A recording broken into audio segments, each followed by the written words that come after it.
राति 8 बजेको जनता समाचारमा तपाईलाई स्वागत छ। नमस्कार, म प्रतिमा चौधरी। नमस्कार, म विभू श्रेष्ठ। सबैभन्दा पहिले प्रमुख समाचार। प्रतिनिधि सभा विघटन विरुद्ध सडकबाटै सरकारलाई कांग्रेसको चेतावनी, सर्वोच्च अदालतले न्याय दिने विश्वास। नेपालको पछिल्लो राजनीतिक विषयमा चीनको चासो, नेपालका शीर्ष नेताहरूसँग चिनिया भ्रमण टोलीको तीव्र छलफल। 16 दिनदेखि आन्दोलनरत उखु किसान र सरकार बीच 4 बुँदे सहमति, 21 दिनभित्र बक्यौता रकम नदिने उद्योगीलाई कारबाही।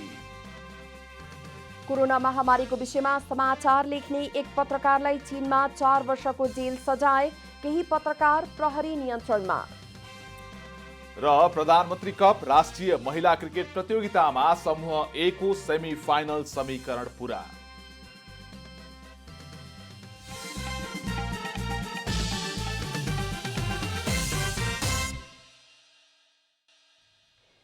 अब पूरा समाचार। प्रतिनिधि सभा विघटन विरुद्ध प्रमुख प्रतिपक्षी दल नेपाली कांग्रेसले आज देशभर विरोध प्रदर्शन गरेको छ। प्रतिनिधि सभा विघटन असंवैधानिक र अलोकतान्त्रिक भएको जनाउँदै कांग्रेसले देशका सबै निर्वाचन क्षेत्रमा प्रदर्शन गरेको हो। प्रतिनिधि सभा विघटन विरुद्ध केही दिन पर्ख र हेरको अवस्थामा रहेको प्रमुख प्रतिपक्षी दल नेपाली कांग्रेस अन्ततः आन्दोलनमा होमिएको छ।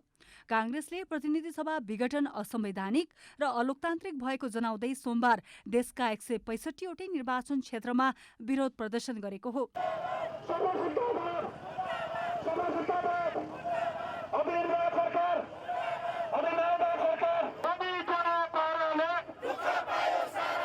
प्रदर्शनपछि भक्तपुरको थिमीमा आयोजित विरोध सभालाई सम्बोधन गर्दै सभापति शेरबहादुर देउवाले प्रतिनिधि सभा विघटन विरुद्ध कांग्रेस एक्लैले संघर्ष थाल्ने चेतावनी दिनुभयो। कसैसँग मिलेर जान्नु, हामीहरू मिलेको फल हामीले पहिले पाइसक्यौँ, एक्लै आफू जान्छौँ। हामीहरू हाम्रा विरोध कार्यक्रमहरू एक्लै हुनेछन्। जस्तो आज भएको छ, भोलि कोभिडको अवस्था हेरेर, कोरोनाको अवस्था हेरेर फेरि पनि हामी कार्यक्रम राख्नेछौँ। त्यसैले हामीहरू विरोध प्रदर्शन जारी रहनेछ। हाम्रो विरोध प्रदर्शन हामी गर्नेछौँ, तर यो चाहिँ नि एक्लै गर्ने निर्णय हाम्रो पार्टीले गरेको छ। त्यसैले एक्लै गर्दाखेरि के हुन्छ भने हाम्रो शक्ति पनि आकलन हुन्छ, सङ्ख्याको पनि आकलन हुन्छ। विरोध सभामा सभापति देउवाले संसद विघटनबारे सर्वोच्च अदालतले न्याय दिने विश्वास व्यक्त गर्नुभयो। कांग्रेसले अदालतको निर्णयलाई स्वीकार गर्ने सभापति देउवाको संकेत छ। कोही कसैले पनि अदालती निर्णयमा प्रभाव पार्न नहुने सभापति देउवाको भनाइ छ। अदालतमा विचाराधीन केसमा हामीले केही बोल्ने कुरा छैन, न यता न उता। त्यसै कारण चाहिँ नि अदालतले निर्णय गर्न स्वतन्त्र छ। अदालतलाई तत्साथ धम्काएर यो निर्णय गर्नु भन्ने हाम्रो पानी पनि छैन, चलन पनि छैन। पहिलेदेखि नै हामीले अदालतको संविधानिक निर्णय मान्ने हाम्रो पार्टी हो। कांग्रेस सहमहामन्त्री डाक्टर प्रकाश शरण महतले काठमाडौँ क्षेत्र नम्बर 5 मा आयोजित विरोध सभालाई सम्बोधन गर्दै प्रतिनिधि सभा पुनर्स्थापना भए पनि कांग्रेस निर्वाचनका लागि तयारी हुनुपर्ने बताउनुभयो। यो विघटनलाई यथावत राख्यो भने हाम्रो चासो र चिन्ता यो ओली सरकारले चुनाव गर्छ कि गर्दैन। चुनाव चाहियो। यदि यथावत त्यो विघटनलाई सर्वोच्च अदालतले यथावत राख्यो भने त्यो अवस्थामा वैशाखमा भनेको इलेक्सन हुनु पर्यो। फेरि ओलीजीले म त एक्लै चलाउने हुँ, संसद नभएपछि झन् सजिलो भनेर तान्न पाउनुहुन्न। प्रधानमन्त्री केपी शर्मा ओलीको कदमलाई असंवैधानिक भन्दै विरोधमा उत्रिएको कांग्रेसले अहिलेसम्म प्रतिनिधि सभा पुनर्स्थापनाको माग भने गरेको छैन। क्यामेरामा साजन थापाका साथ कमला हमाल, काठमाडौँ। यसैबीच प्रदर्शनमा सहभागी भएकाहरूलाई हामीले सोधेका थियौं, संसद विघटन प्रति तपाईको प्रतिक्रिया के छ? हेरौं उहाँहरूको भनाई जस्ताको तस्तै जनताको अभिव्यक्तिमा।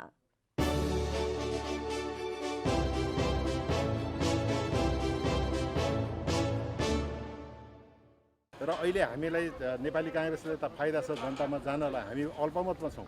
तर हामी ठुलो पार्टी हुने भन्दा पनि हामीलाई लोकतन्त्रको रक्षा गर्नु छ होइन। प्रधानमन्त्रीले चाहिँ राजा भयो त प्रधानमन्त्री, तपाईँको हिजो राजा चाहिँ यो संविधानभन्दा माथि थियो, कानुनभन्दा माथि थियो।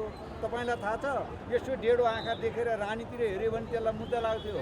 सत्ता हातमा लिएर चाहिँ एउटा निरङ्कुश शासन चाहिँ गरिरहेछ। त्यसको विरोधमा अहिले भ्रष्टाचार पनि त्यतिकै मौलाइरहेछ होइन, भ्रष्टाचार भएको छ। त्यो मात्र नभएर एउटा चुनाव भए पनि हामी छैन तयारी छौँ। यदि तपाईँको छैन यो चाहिँ पार्लियामेन्ट उठ्यो भने अब चाहिँ हामीलाई त्यो हामी खुसी नै छौँ। फेरि यो जनताको संविधान हो, जनताले बनाएको, जनतापट्टिको माया। नेपाली काङ्ग्रेस जहिले पनि जनतापट्टि उत्तरदायी हुन्छ, जनतापट्टि उत्तरदायी भएर जनताको हक हितको लागि जहिले पनि लड्छ। जबसम्म यो सत्ता अब चाहिँ यसले सत्ता छोड्नै पर्छ, यो सत्ता नछोडी यसले सुख नै पाउँदैन। अब पनि सरकारमा बसिरहनु यसको लागि न्यायोचित हुँदैन होइन। यिनीहरूलाई चाहिने अब सकेसम्म यिनीहरूलाई छोडाएर छोड्नुपर्छ। अब हामी चुनावमा उत्रिन्छौँ। हाम्रो नेपाली सरकार, नेपाली काङ्ग्रेस पार्टीको चुनावमा उत्रेर अब हामी सरकारमा जान्छौँ।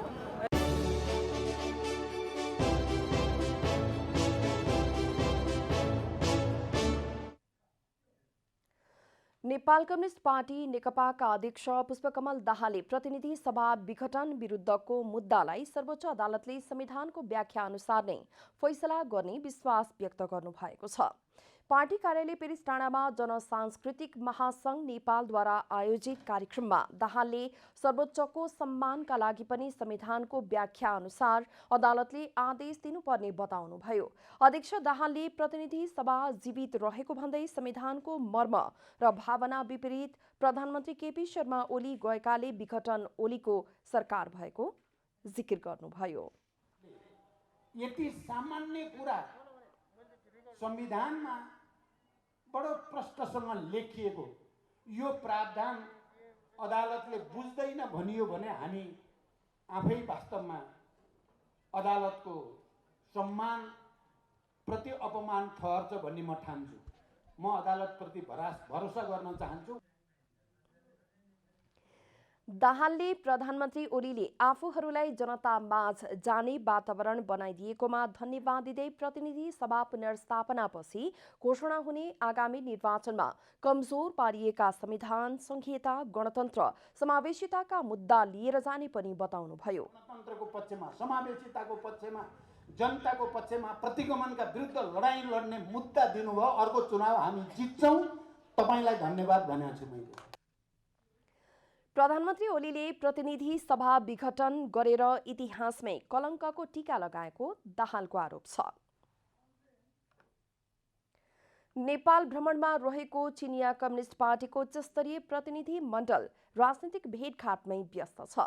चिनिया उच्चस्तरीय प्रतिनिधिले आज नेकपा अध्यक्षद्वय पुष्पकमल दाहाल र माधव कुमार नेपालसँग छुट्टा छुट्टै भेटवार्ता गरेको हो।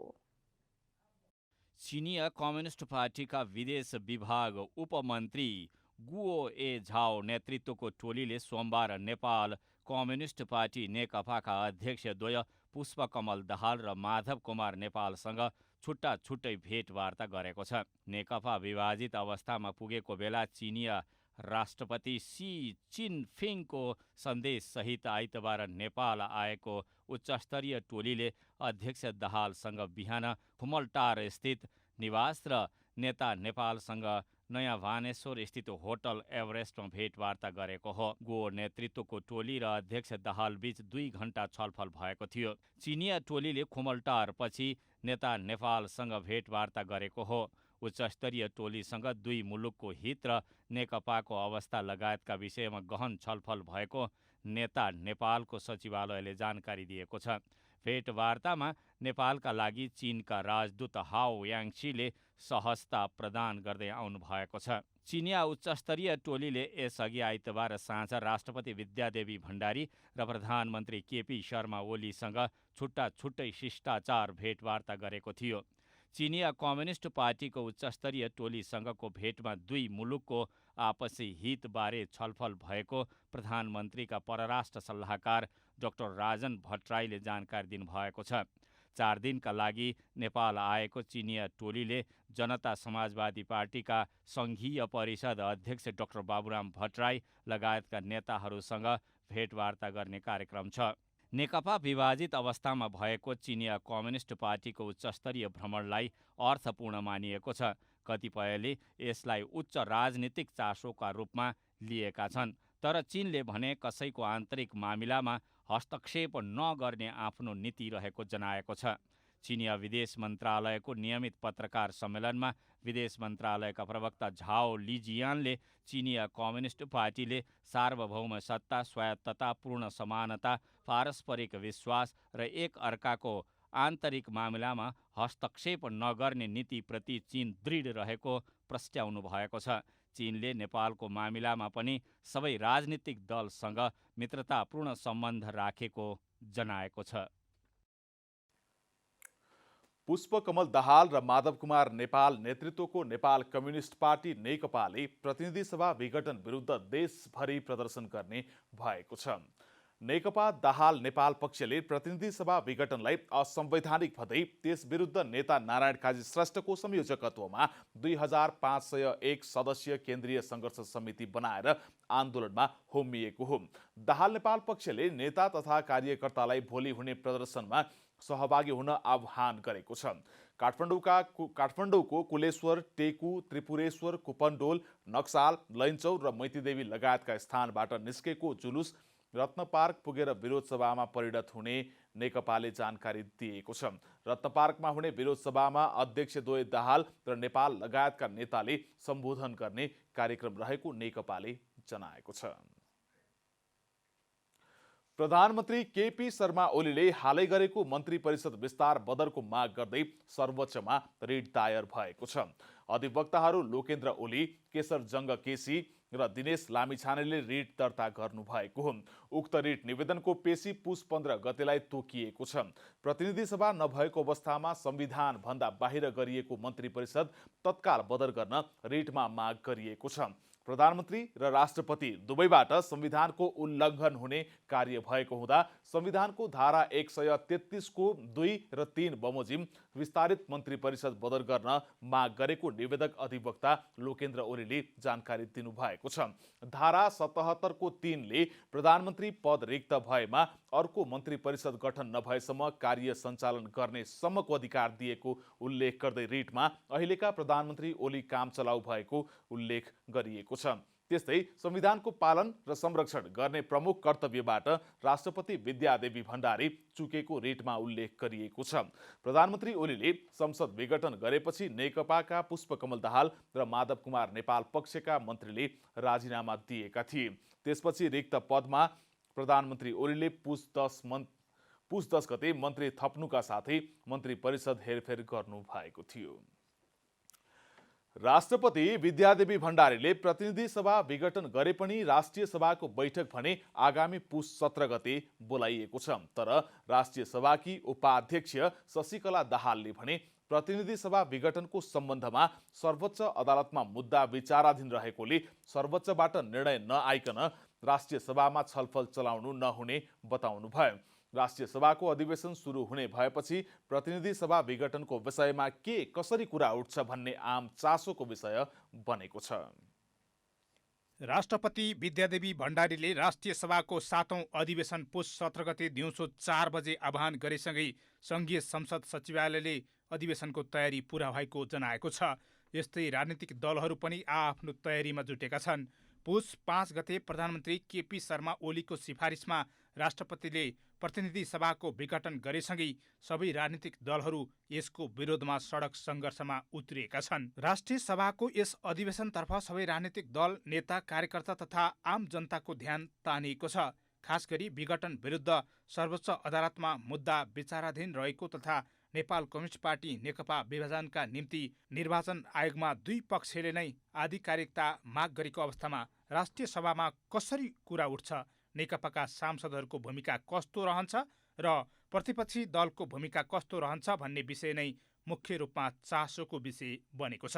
हाम्रो विधि कानुन सङ्गत रहेर हामी अगाडि कसरी व्यवस्थित पार्न सकिन्छ, सदनलाई मर्यादित कसरी बनाउन सकिन्छ भन्ने कुरालाई पनि हामी विशेष मसिनोसँग छलफल गरेर नि अगाडि बढाउँछौँ। नेकपा संसदीय दलका नेता दीनानाथ शर्माले समसामयिक राजनीतिक विषय, विकास निर्माण र जनसरकारका विषय राष्ट्रिय सभामा स्वाभाविक रूपमा उठ्ने बताउनुभयो।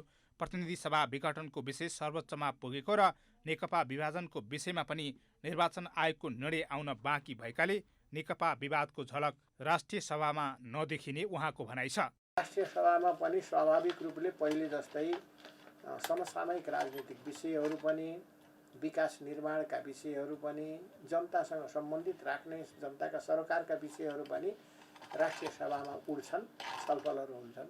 त्यो चाहिँ स्वाभाविक हो। सङ्घीय संसदका प्रवक्ता डाक्टर रोजनाथ पाण्डेले राष्ट्रिय सभा बैठकका लागि आवश्यक व्यवस्थापकीय काम पूरा भएको बताउनु भएको छ। राष्ट्रिय सभा सदस्यहरूलाई भौतिक दूरी कायम गराएर राख्ने, सेनिटाइजरको व्यवस्था, तापक्रम नाप्ने सेन्सर जडित संयन्त्रहरूको व्यवस्था गरिएको छ। 1-1.5 महिनादेखि नै भौतिक दूरीहरू कायम गर्ने गरी सिटहरूलाई रिएरेन्ज गरेको छ। दोहोरो हिँड्दाखेरि कन्ट्याक्ट नहुने गरी व्यवस्था गरेको छ। सिटहरू टाढा टाढा छन्। त्यसै गरी अटोमेटेड यो सेनिटाइजर मेसिनहरू, तापक्रम नाप्ने चाहिँ सेन्सर जडित संयन्त्रहरू हामीले चाहिँ व्यवस्था गरेका छौँ। समसामयिक राजनीतिक विषयमा राष्ट्रिय सभाको 7औं अधिवेशनमा के कसरी कुरा उठ्छ आम चासोको विषय बनेको छ। गृह मन्त्रालयले नेपाल प्रहरीका 9 जना प्रहरी वरिष्ठ उपरीक्षक, एसएसपीलाई प्रहरी नायब महानिरीक्षक, डीआईसीमा बढुवाका लागि सिफारिस गरेको छ। गृह सचिवको अध्यक्षतामा रहेको बढुवा सिफारिस समितिले एसएसपीहरू गणेश बहादुर ऐर, पुरुषोत्तम कणेल, राजेश कुमार लाल कर्ण, डाक्टर देव बहादुर बोहरा, दिवेश लोहनी, रामकृपाल शाह, उमेश रञ्जितकार, प्रकाश अधिकारी र मुकुन्दराज आचार्यलाई डीआईसीमा सिफारिस गरेको हो। कार्तिक अन्तिम साताको मन्त्री परिषदको बैठकले नेपाल प्रहरीमा 5 जना डीआईसीको दरबन्दी थपेको थियो। त्यसबाहेक 4 जना डीआईजीको पद रिक्त थियो। रिक्त र थपिएको गरी 9 जना बढुवा सिफारिसमा परेका हुन्। बढुवा सिफारिस गरिएका मध्ये दिवेश लोहनी र मुकुन्द आचार्य 2049 साल चैत्र 11 गते र बाँकी 7 जना 2049 वैशाख 19 गते प्रहरी निरीक्षकबाट सेवा प्रवेश गरेका थिए। सिफारिस गरिएका सबै अधिकृतहरू एउटै विज्ञापनबाट प्रहरी सेवामा प्रवेश गरेका थिए। सरकारले उखु किसानको बक्यौता भुक्तानी नगर्ने चिनी मिललाई कारबाही गर्ने भएको छ। लामो समयदेखि सङ्घर्षरत उखु किसानको माग सुनवाई गर्दै सरकार 21 दिनभित्र बक्यौता भुक्तानी नगरे चिनी मिललाई कारबाही गर्ने निर्णयमा पुगेको हो। भुक्तानी सम्बन्धमा कृषि मन्त्रालय र उखु किसान बीच आज 4 बुँदे सहमति भएको छ। मन्त्रालयसँगको सहमतिमा उखु किसानको भुक्तानी ढिलो गर्ने चिनी मिलको ब्याङ्क खाता रोक्का गर्ने समेत उल्लेख छ। विभिन्न चिनी मिलले उखु किसानलाई 90 करोड रुपैयाँ भन्दा बढी भुक्तानी गर्न बाँकी छ। सरकारले गत वर्ष पनि उखुको मूल्य तोकेर किसानलाई तिर्न बाँकी रहेको रकम तत्कालै भुक्तानी गर्न चिनी मिललाई निर्देशन दिएको थियो, तर 1 वर्ष बित्दा पनि भुक्तानी नपाएपछि उखु किसान फेरि आन्दोलित भएका छन्। रकम भुक्तानीका लागि उखु किसान 16 दिनदेखि राजधानीमा आन्दोलन गर्दै आएका थिए।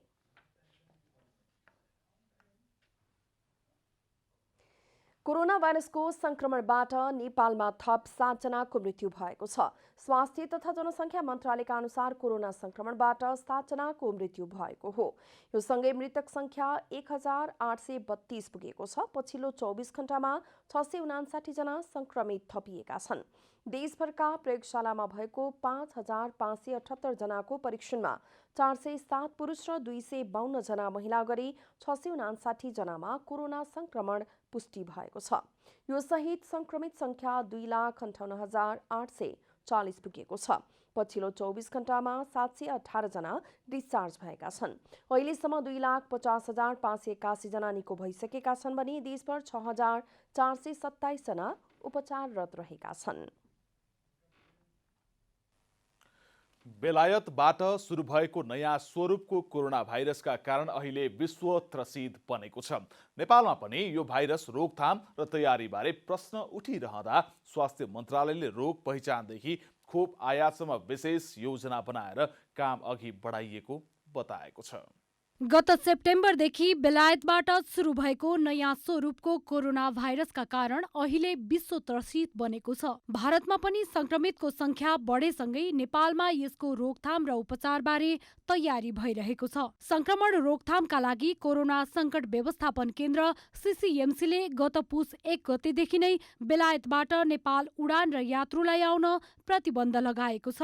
प्रतिबन्धपछि विभिन्न मुलुक हुँदै 277 जना नेपाल आएका र आएका मध्ये केहीलाई कोरोना संक्रमण देखिएसँगै क्वारेन्टाइनमा राखेर भाइरसको संरचनामा परिवर्तन छ छैन सोबारे अध्ययन गर्न कार्यदल गठन गरी अनुसन्धान भइरहेको छ। र स्वास्थ्य मन्त्रालयले राष्ट्रिय जनस्वास्थ्य प्रयोगशाला, नेपाल स्वास्थ्य अनुसन्धान परिषद र स्वास्थ्य मन्त्रालयकै प्रतिनिधिहरू राखेर एउटा समिति बनाएर विश्व स्वास्थ्य सङ्गठनको पनि प्रतिनिधि राखेर एउटा कार्यदल बनाएको छ। उक्त दलले आवश्यक अध्ययनहरू खोजहरू गरिरहेको छ र आवश्यकताका आधारमा सङ्क्रमण पुष्टिहरू भए भने त्यस्ता व्यक्तिहरूको नमुनालाई चाहिँ हामीले जिन सिक्वेन्सिङ गर्ने भन्छौँ। त्यो गरेपछि मात्र यो भाइरस, त्यसका लागि आवश्यक कामहरू अगाडि बढाइरहेका छौँ। भारतमा समेत देखिएको नयाँ स्वरूपको कोरोना भाइरस द्रुत गतिमा फैलिएको तर मृत्युदरमा उल्लेख्य वृद्धि नभएको हुँदा नेपालमा आत्तिहाल्न पर्ने अवस्था नरहेको कतिपय स्वास्थ्यविदको भनाइ छ। त्यस्तै विश्व स्वास्थ्य सङ्गठनले नयाँ स्वरूपको भाइरस 70 गुणा छिटो फैलने भए पनि अहिले पहिचान भएका खोपहरूले नै काम गर्न सक्ने जनाएको छ। स्वास्थ्य मन्त्रालयले भने पूर्वाधार, गुणस्तर र लागतलाई विश्लेषण गरेर नेपालमा खोप आयातका लागि 8 सदस्यीय कार्यदलले आवश्यक काम गरिरहेको जनाएको छ। नेपाल सरकारले खोपहरूको गुणस्तरीयताहरू, खोपको शीघ्र उपलब्धताहरू, हाम्रो पूर्वाधार अनुखोप कसरी प्राप्ति गर्ने भन्नेमा धेरैवटा विधि प्रक्रियाहरू हामीले अगाडि ल्याएका छौँ। ती धेरै विधि प्रक्रियाहरूमा कामहरू भइरहेका छन्। मन्त्रालयले नेपालको कोरोना संक्रमणको म्युटेसन भारत, साउदी अरेबिया, अमेरिकाको जस्तै भाइरससँग मिल्दो किसिमको रहेको या नरहेको, केही नेपालमै रहेका र केही विदेशबाट आएकाहरूको जिन परीक्षण गर्न नेपाल स्वास्थ्य अनुसन्धान परिषदलाई जिम्मेवारी समेत दिएको छ। रूपा घिमिरे, काठमाडौँ। अब आर्थिक समाचार।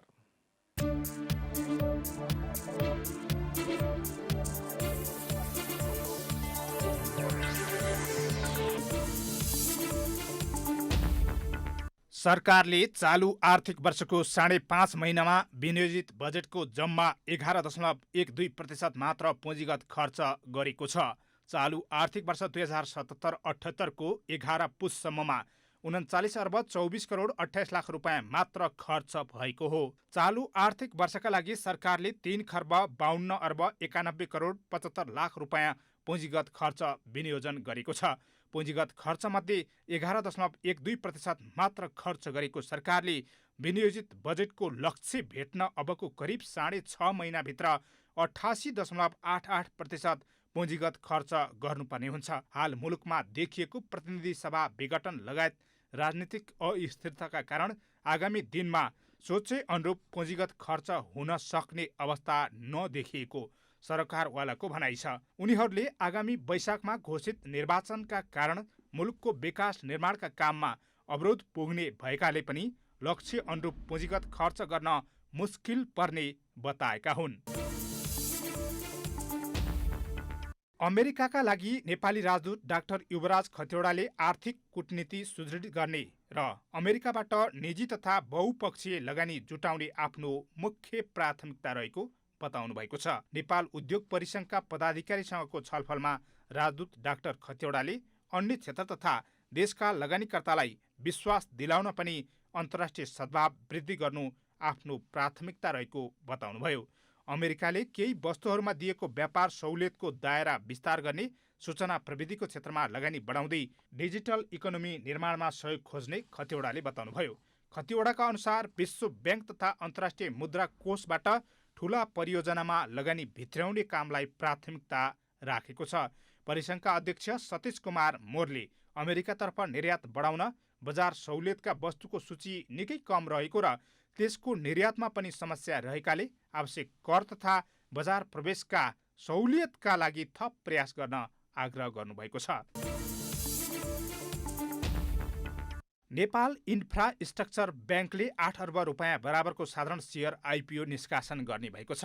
प्रति किता 100 रुपियाँ अङ्कित दरमा 8 करोड किता आइपिओ निष्कासन गर्न ब्याङ्कले नियामक नेपाल धितोपत्र बोर्डबाट अनुमति प्राप्त गरेको हो। ब्याङ्कले जारी गर्न लागेको आइपिओमा सेयर निष्कासन तथा बिक्री प्रबन्धकको काम एनआइबिएलएस क्यापिटल लिमिटेडले गर्दैछ। नेपाल सरकारको समेत लगानी रहेको नेपाल इन्फ्रास्ट्रक्चर ब्याङ्क नेपालकै पहिलो पूर्वाधार विकास ब्याङ्क हो।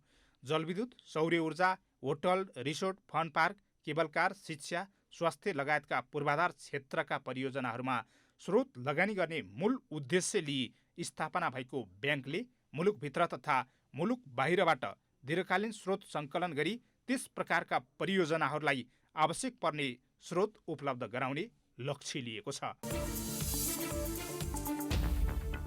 अन्तर्राष्ट्रिय बजारमा मूल्य बढेपछि सोमबार नेपाली बजारमा सुनको मूल्य तोलामा 700 रुपियाँले बढेको छ।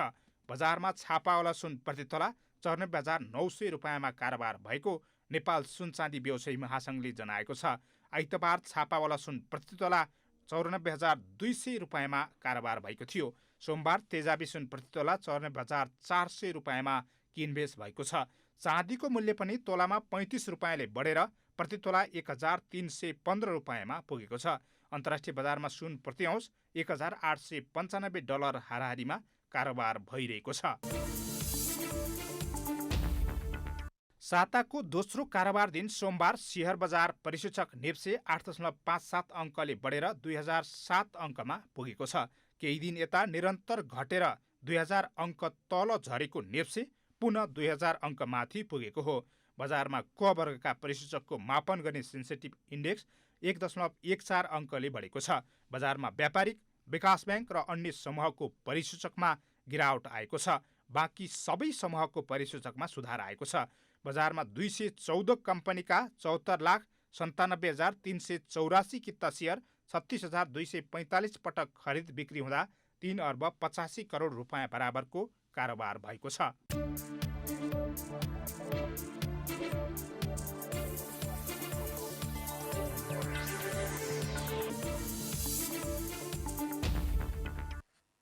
अब खेल समाचार।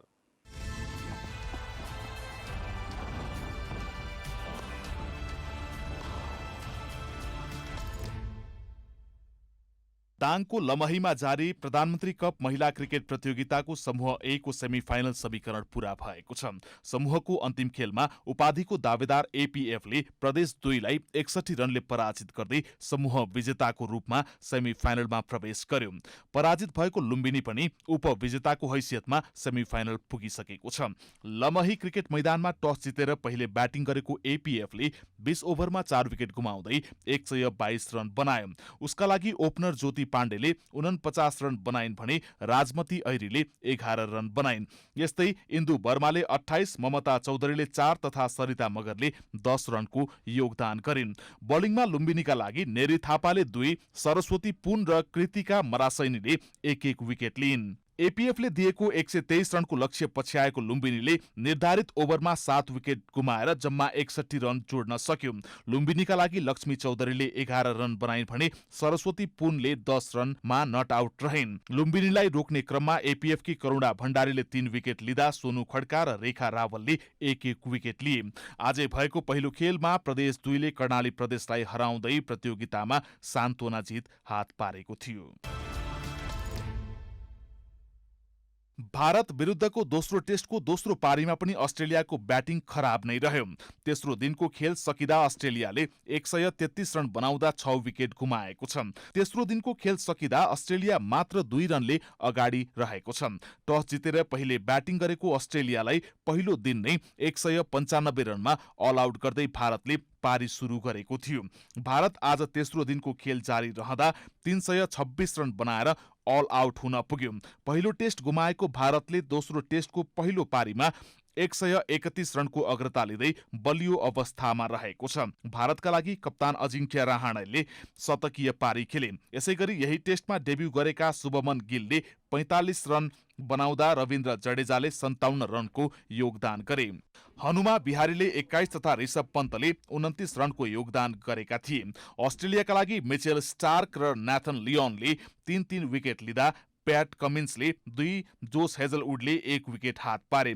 कप्तान रहाणे भने 112 रन बनाएका बेला रन आउट भएका थिए। दोस्रो पारीमा अस्ट्रेलियाका म्याथ्यू वेडले 40 रन बनाउँदा जोए वन्स 4 रनमा आउट भए।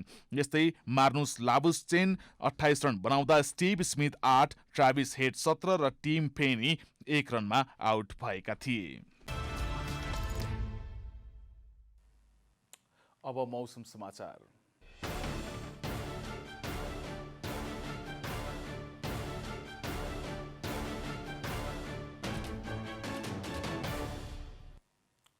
सुदूरपश्चिम प्रदेश, गण्डकी प्रदेश र प्रदेश नम्बर 1 को पहाडी भूभागमा आंशिक बदली रही बाँकी भूभागमा मौसम सामान्यतया सफा रहने जल तथा मौसम पूर्वानुमान महाशाखाले जनाएको छ। अब देशभरिका विभिन्न स्थानको मौसम सम्बन्धी थप विवरण।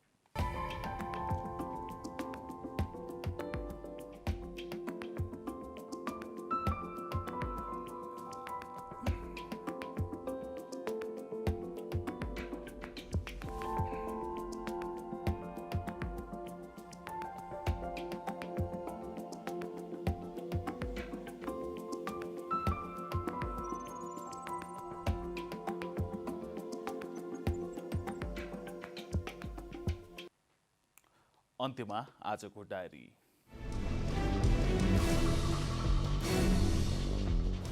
नेपाली कांग्रेसका सभापति शेरबहादुर देउवाले प्रतिनिधि सभा विघटन सम्बन्धी विषय सर्वोच्च अदालतमा पुगेकाले अदालतको फैसला कांग्रेसलाई मान्य हुने बताउनु भएको छ। प्रतिनिधि सभा विघटनको विरोधमा कांग्रेसले देशभर प्रदर्शन समेत गरेको छ। यसैबीच नेपाल कम्युनिस्ट पार्टी नेकपाका अध्यक्ष पुष्पकमल दाहालले प्रतिनिधि सभा विघटन विरुद्धको मुद्दालाई सर्वोच्च अदालतले संविधानको व्याख्या अनुसार नै फैसला गर्ने विश्वास व्यक्त गर्नु भएको छ। नेपाल भ्रमणमा रहेको चिनिया कम्युनिस्ट पार्टीको उच्चस्तरीय प्रतिनिधि मण्डल राजनीतिक भेटघाटमै व्यस्त छ। चिनिया उच्चस्तरीय प्रतिनिधिले आज नेकपा अध्यक्षद्वय पुष्पकमल दाहाल र माधव कुमार नेपालसँग छुट्टा छुट्टै भेटवार्ता गरेको छ। पुष्पकमल दाहाल र माधव कुमार नेपाल नेतृत्वको नेपाल कम्युनिस्ट पार्टी नेकपाले प्रतिनिधि सभा विघटन विरुद्ध देशभर प्रदर्शन गर्ने भएको छ। दाहाल नेपाल पक्षले नेता तथा कार्यकर्तालाई भोलि हुने प्रदर्शनमा सहभागी हुन आह्वान गरेको छ। रत्न पार्कमा हुने विरोध सभामा अध्यक्षद्वय दाहाल र नेपाल लगायतका नेताले सम्बोधन गर्ने कार्यक्रम छ।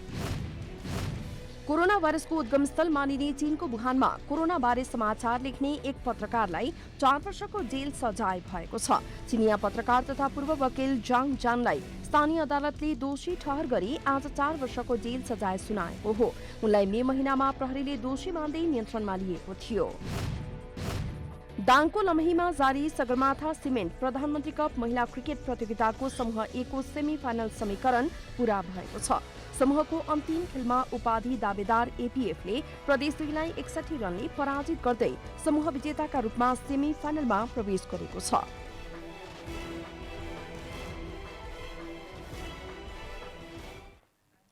जनता समाचार अहिलेलाई यति नै। जनताद्वारा जनताका लागि प्रसारित जनता टेलिभिजनका कार्यक्रमहरू तपाईँ युट्युब, फेसबुक, ट्विटर र हाम्रो वेबसाइट जनतासमाचार.com मा पनि पढ्न र हेर्न सक्नुहुनेछ। सूचनामा तपाईको सहभागिता, समयमा समाचार हाम्रो प्रतिबद्धता। कोरोना भाइरसको संक्रमणबाट बस्न नियमित रूपमा साबुन पानीले मिचिमिची हात धौं, भिडभाडबाट टाढै रहौं। नमस्कार।